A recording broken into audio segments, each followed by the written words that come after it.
दोस्तों त्यागी trading tips में आपका स्वागत है।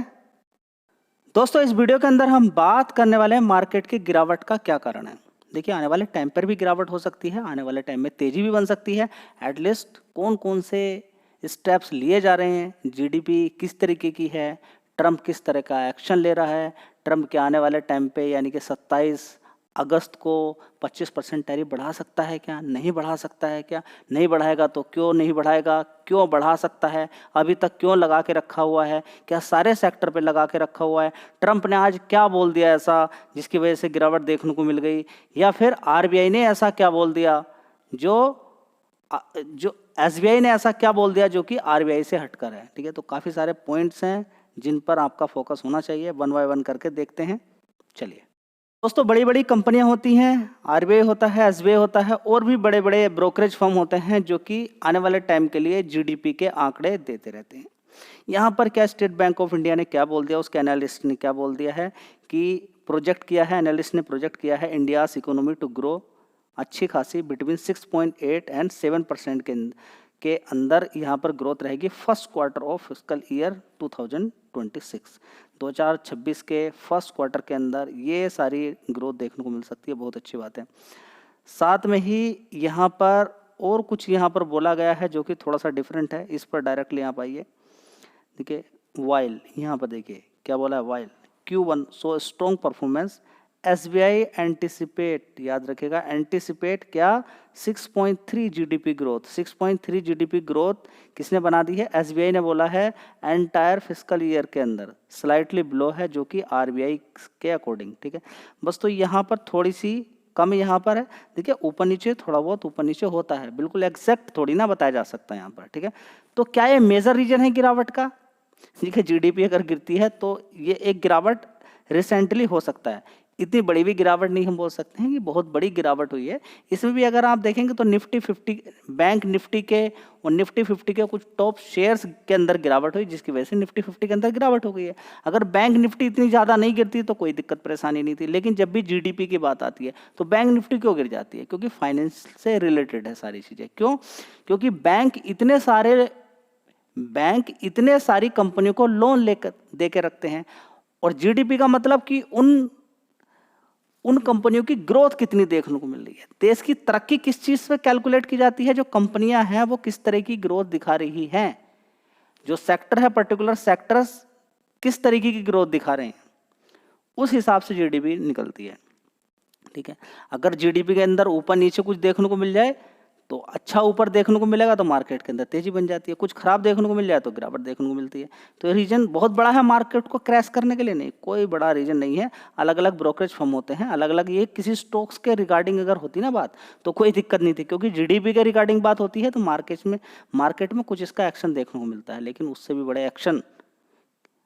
बड़ा एक्शन की बात कर रहे हैं ट्रम्प। देखिए मुंह से ही बोलता है ट्रम्प, लेकिन वो मार्केट को गिराता है। लेकिन ऐसे समय पर ही क्यों बोलता है, देखिए बीच बीच में स्टॉक मार्केट से लिंक्ड की बात आती है, किसके, ट्रम्प के।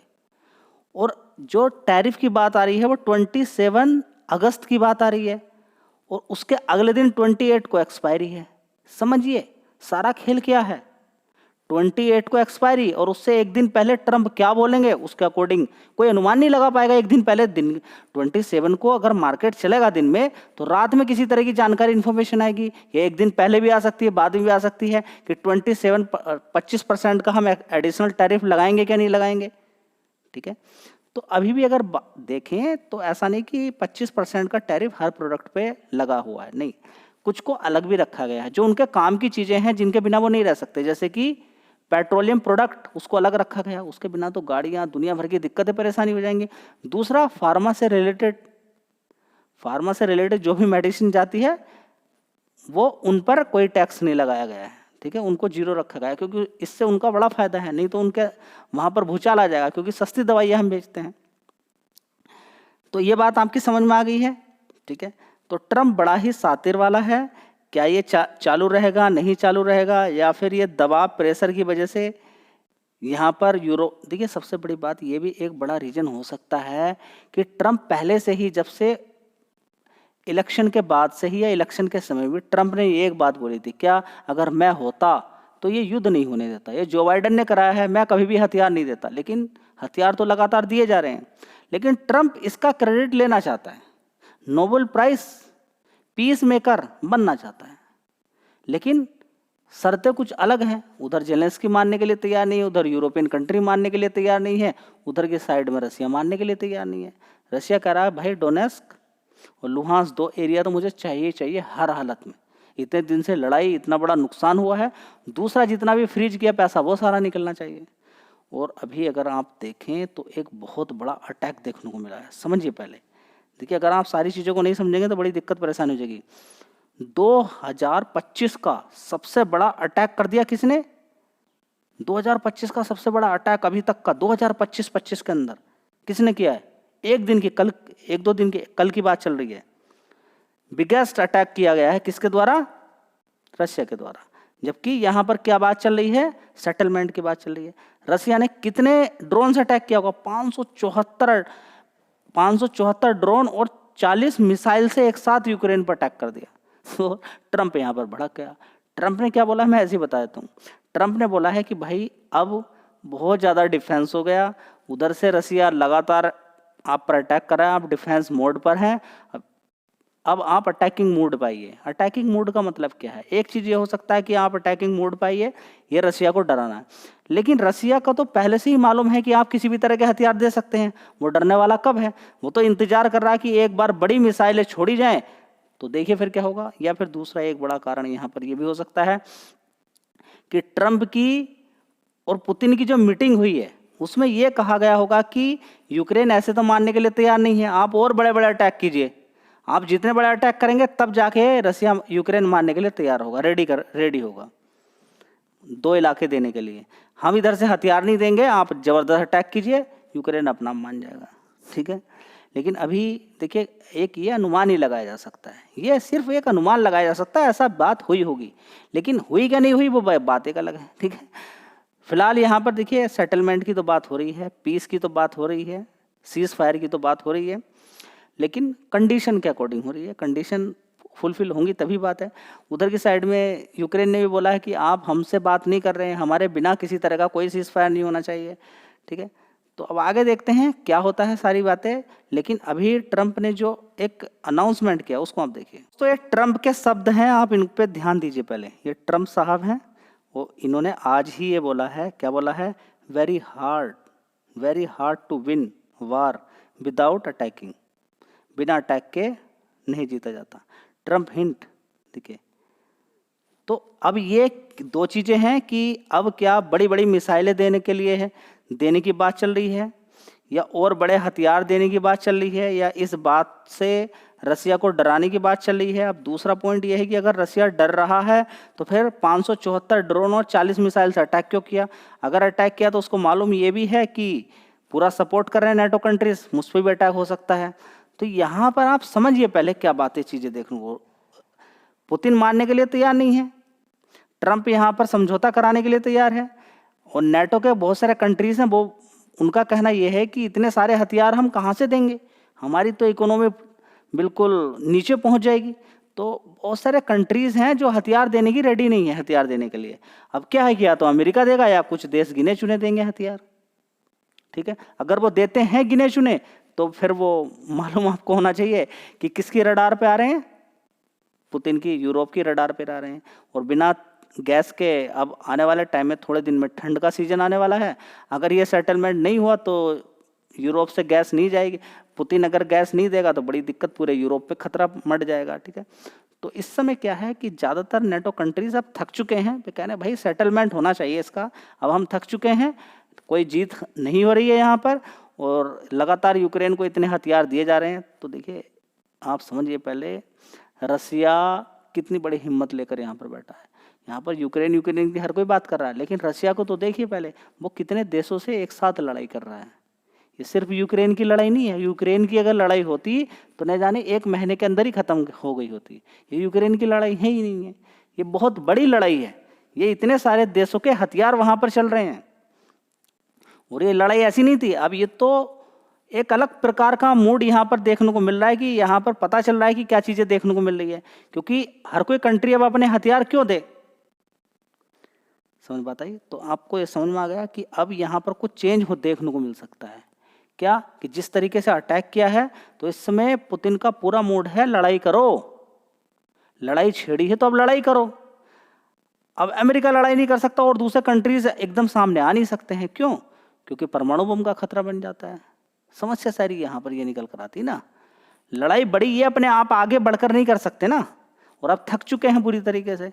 अब पुतिन मानने के लिए तैयार नहीं है। पुतिन कह रहे हैं कि भाई लड़ाई छेड़ी है तो अब आगे आइए, ठीक है। अब उधर की साइड में आप देखेंगे कि पुतिन ने अभी बोला है कि अब इंडिया से बोला है कि भाई आप तेल मत लीजिए, तो इंडिया ने बोला हम तेल लेना बंद नहीं करेंगे भाई, ये हमारी नीड है, ये ज़रूरत है, एनर्जी से कोई समझौता नहीं है। और अब से नहीं पहले से ही हम ले रहे हैं। और आप क्यों ले रहे हैं? पूरा यूरोपियन कंट्री को ले रहा है। हम तो इतना ले भी नहीं रहे जितना यूरोपियन कंट्री गैस ले रहा है, ठीक है। तो आप क्यों ले रहे हैं? आप ले रहे हैं तो वो आप पर ही अटैक किया जाएगा, ठीक है। आप क्यों ले रहे हैं? सबसे पहली बात तो ये। और रसिया भी इस समय, अमेरिका भी खरीद रहा है, हर कोई खरीद रहा है, तो इंडिया पे ही क्यों? सारा खेल यहीं पे निकल कर आता ना कि ट्रंप यहाँ पर पर्सनली इंडिया को टारगेट कर रहे हैं।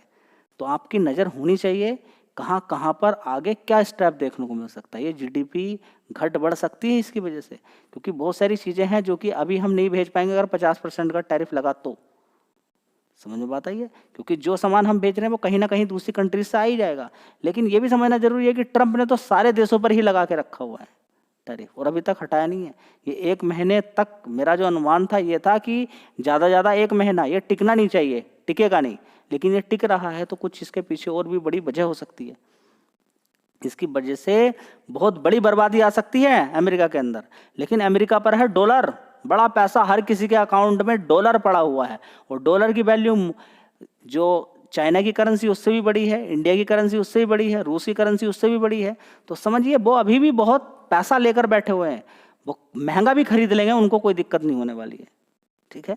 तो ये किस तरीके से, क्या इकोनॉमिकली युद्ध शुरू हो चुका है, सिर्फ ध्यान भटकाया जा रहा है? क्या ये अमेरिका ने स्टार्ट कर दिया है? लेकिन ये सिर्फ अमेरिका के साथ, अमेरिका ने ही ये किया है, सिर्फ अमेरिका ने। और दूसरी कंट्रीज इस तरीके का काम नहीं कर रहे हैं। बस ये भी डॉलर को लेके दबाने की कोशिश की जा रही है, इकोनॉमी कुछ देशों की ध्वस्त करने की कोशिश की जा रही है। एक पॉइंट तो ये हुआ। दोस्तों अब एक्सपायरी वाले दिन क्या होता है? एक दिन आज भी अचानक क्यों इस तरह का न्यूज़ देखने को मिल गया? देखिए अभी टाइम क्या चल रहा है, एक्सपायरी मंथ एंड चल रहा है।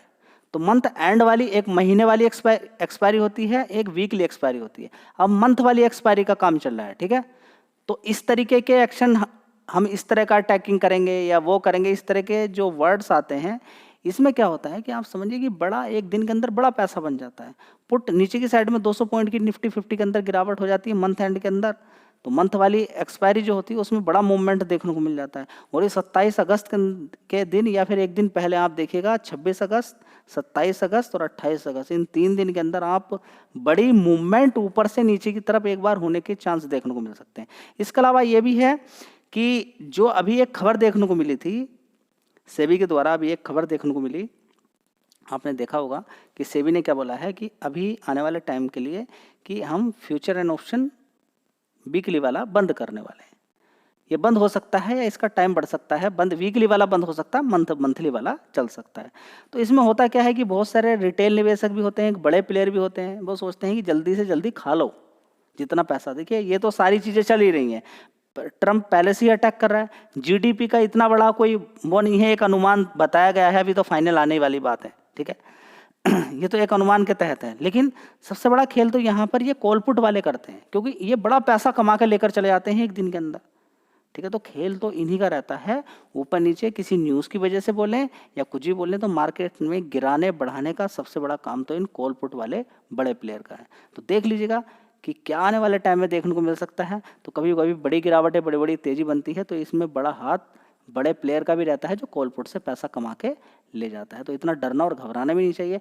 और अभी कल खरीदारी की है, फाइस के द्वारा खरीदारी हुई है, अब कंटिन्यूसली आज भी खरीदारी होती है कि आगे भी खरीदारी होती है, वो देखना एक अपने में एक अलग बात हो जाती है। अब ग्लोबली तो टेंशन चल रही है, अब जब तक दूर नहीं होती है टेंशन तब तक ये परेशानी रहेगी। धन्यवाद।